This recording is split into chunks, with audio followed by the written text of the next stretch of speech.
देवियों, ज्ञान देवियों की जन्मदाता, मेरी पुकार सुनिए। ये मैं हूं, आपकी बेटी कलाइपी, जो आपको बुला रही है यहाँ इस जगह अपने पास। त्रिदेवी तपस्या की किरण, दया करने वाली, मैं स्मरण करती हूँ, मेरी पुकार सुनो। हम आ गए। शांत हो जाओ मेरी बेटी।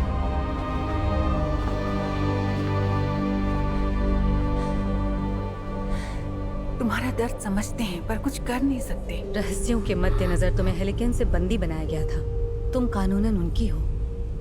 पर बात सिर्फ ये नहीं है त्रिदेवियों कि आप कुछ नहीं कर सकती। ऐसा कोई नहीं है जो मेरी मदद करने आ सके। अब कुछ ही पुरानी देवी शक्तियां बची हैं, जो जागते संसार के मुद्दों में मदद करने को इच्छुक रहती हैं। कई शक्तियां मर चुकी हैं बेटा, सिर्फ अनंत जीवियां मरे। हेलो दोस्तों, web series investigator YouTube channel में आपका स्वागत है। और आज हम एक्सप्लेन करने जा रहे हैं द सैंडमैन सीजन 1 का एपिसोड 11। यह इस सीजन का लास्ट एपिसोड है और अगर आपने बाकी एपिसोड का एक्सप्लेनेशन नहीं देखा है तो लिंक डिस्क्रिप्शन में दिया हुआ है, जाके देख लें, तभी आपको अच्छी तरह से ये एपिसोड का एक्सप्लेनेशन समझ में आएगा।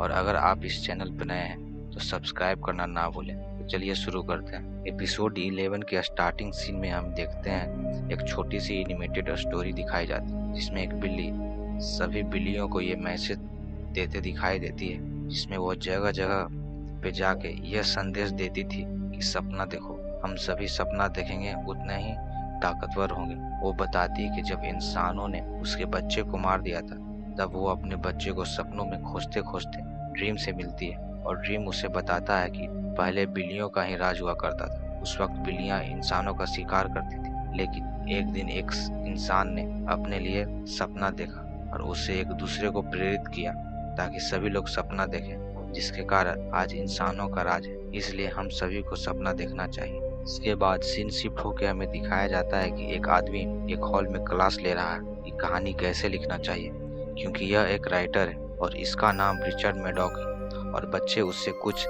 सवाल जवाब भी करते हैं। उसी दौरान वहाँ एक लड़की आती है जो कि एक डॉक्टर है और क्लास खत्म होने के बाद रिचर्ड के पास आके उसे एक जार देती है जिसमें कुछ था, जिसे रिचर्ड ने ही उससे मांगा था। उसके बदले रिचर्ड उसे अपनी पहली फेमस बुक पर एक ऑटोग्राफ देके वहाँ से चला जाता। इसके बाद रिचर्ड एक बूढ़े आदमी के यहाँ जाता है जिसका नाम इरेस्मस फ्राई है, जो एक फेमस राइटर है। वहाँ हमें पता चलता है कि रिचर्ड का सिर्फ एक ही नॉवेल फेमस हो पाया है और इसके बाद वो कुछ लिख नहीं पा रहा था। तब रिचर्ड इरेस्मस को वो जार देता है और इरेस्मस उस जार से कुछ पत्थरी निकालता है और बताता है कि माना जाता है कि इस पत्थरी से कई बीमारियां ठीक हो सकती है। इसके बाद इरेस्मस उसे उसके इनाम के बारे में बताता है। वो उसे बताता है कि 27 साल की उम्र में वो माउंट हेलिकन नाम की जगह पर गया था एक नॉवेल के केस में, और जब वो वहाँ गया तब उसे वहाँ एक छुपा हुआ लेख मिला जिसमें उसे मिला उन्हें काबू कैसे किया जाता है तंत्र मंत्र से, और कुछ रिवाज थे।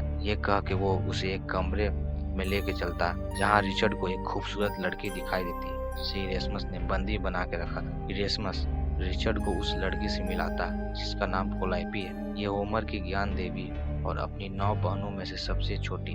अब ये तुम्हें नए नए कहानियाँ और प्रेरणा देगी जिससे तुम अपनी नोवेल लिखने में कोई दिक्कत नहीं होगी और तुम भी मेरी तरह फेमस हो जाओगे। यहाँ हमें पता चलता है कि इरेस्मस ने जो भी नोवेल लिखी थी और फेमस हुई थी वो सब कोलाइपी का ही आइडिया था। जिसके बाद इरेस्मस उसे रिचर्ड को सौंप देता है। इरेस्मस ने धोखे से कोलाइपी को अपना गुलाम बना लिया था। इरेस्मस ने कोलाइपी को बाद में आजाद करने का वादा किया था, पर उसने ऐसा नहीं किया और उसे धोखा दे दिया।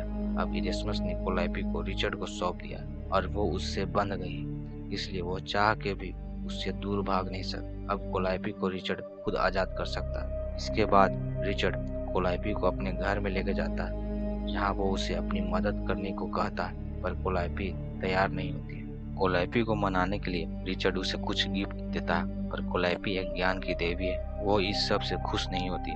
वो रिचर्ड को कला के प्रति समर्पण दिखाने को कहती है। कोलाइपी उसे बताती है कि कैसे इरेस्मस ने उसे धोखे से उसे गुलाम बनाया था जब वो माउंट हेलिकन के पवित्र झरने पर नहाने के लिए गई और अपना ग्रंथ को उसने किनारे रखा, पर इरेस्मस ने चोरी से उसे उठाया और उस ग्रंथ को पढ़ने लगा और उसे जला दिया। जिसके बाद मैं इरेस्मस से बंध गई थी। मैं उससे अपना ज्ञान नहीं बांटना चाहती थी, पर उसने मेरे साथ जबरदस्ती किया और अब मैं तुमसे बंध गई हूँ।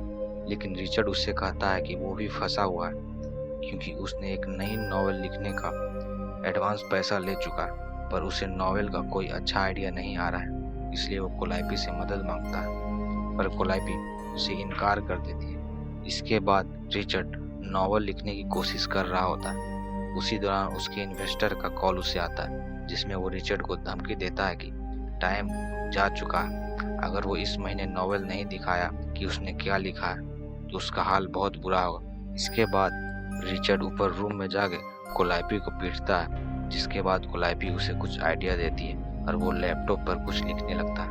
उसी दौरान कोलाइपी उन तीनों देवियों से मदद मांगती है, जिसके बाद वो उसे बताती है कि वो उसकी मदद नहीं कर सकती क्योंकि तुम कानूनी रूप से बंध चुकी हो। पर वो कोलाइपी को उपाय बताती है कि ड्रीम से मदद मांगो तो हो सकता है कि वो तुम्हारी मदद करे, क्योंकि पहले मॉर्फियस और कोलाइपी दोनों एक साथ ही थे, पर उसके बच्चे की मौत के बाद दोनों अलग हो गए और वो कोलाइपी को पसंद नहीं करता। लेकिन फिर भी कोलाइपी को कोशिश करना चाहिए और कोलाइपी तीनों देवियों से ड्रीम की मदद लेने से इनकार कर देती है। पर वो देवियां उसे बताती है कि तुम्हारी तरह ड्रीम को भी इंसानों ने 100 सालों तक कैद कर लिया है और उसके साथ क्या क्या हुआ वो सब उसे बताती है। ये बता कि वो सभी वहाँ से चली जाती है। सीन शिफ्ट होकर दिखाया जाता है कि कुछ साल बाद रिचर्ड उस नॉवेल से काफी सक्सेसफुल और फेमस हो गया और कुछ लोग उसके घर पार्टी कर रहे हैं। रिचर्ड को बहुत सारा ऑफर्स भी आ रहे हैं, जैसे कि टीवी शो वगैरह। इसके बाद रिचर्ड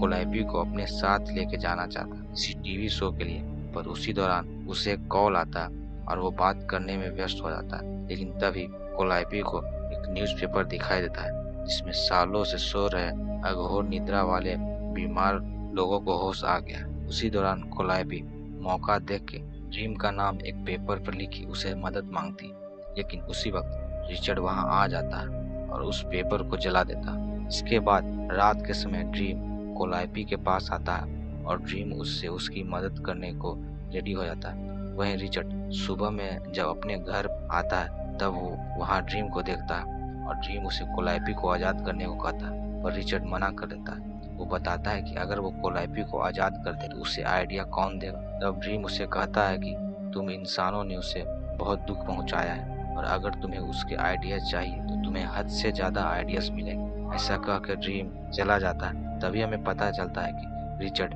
सपना देख रहा था। जिसके बाद रिचर्ड कोलाइपी से पूछता है कि ये मॉर्फियस कौन है। तब कोलाइपी उसे बताती है कि वो अभी सपनों के राजा ड्रीम से मिली है, जो कभी उसके हस्बैंड हुआ करते थे। इसके बाद रिचर्ड एक क्लास में नॉवेल के बारे में क्लास ले रहा होता है, जहाँ उसे मॉर्फियस दिखाई देता है। इसके बाद उसे अचानक बहुत सारे आइडियाज आने लगते हैं और वो खुद पर काबू कर नहीं पाता। वो खुद पर काबू कर नहीं पा रहा होता है, इसलिए वो दीवार पर अपने खून से कहानी लिखने रहता है, जिसे रिचर्ड चाह के भी रोक नहीं पा रहा होता। लेकिन उसके पास उसकी दोस्त, वही डॉक्टर जिसका नाम नोरा है, वो आती है और वो उसे कहता है कि उसके घर पर एक औरत बंद है, उससे कहना कि वो आज़ाद है। इसके बाद नोरा रिचर्ड के घर जाती है, पर वहाँ कोई नहीं होता। कोलाइपी रिचर्ड के बोलते ही वहाँ से आज़ाद हो गई थी और ड्रीम को थैंक यू बोल के वहाँ से चली जाती है। उसके बाद लास्ट सीन में हमें यह दिखाया जाता है कि रिचर्ड को अब कुछ याद नहीं है कि इसके साथ क्या हुआ और ड्रीम के बारे में उसे कुछ याद नहीं आ रहा। तो दोस्तों, कैसा लगा आपको इस वेब सीरीज का एक्सप्लेनेशन? और अगर आप इस चैनल पर नए हैं तो सब्सक्राइब करना ना भूलें, ताकि कोई भी नोटिफिकेशन आपसे मिस ना हो। और शेयर और कमेंट करना ना भूलें। आप कौन सी वेब सीरीज का एक्सप्लेनेशन चाहते हैं, कमेंट में जरूर लिखें।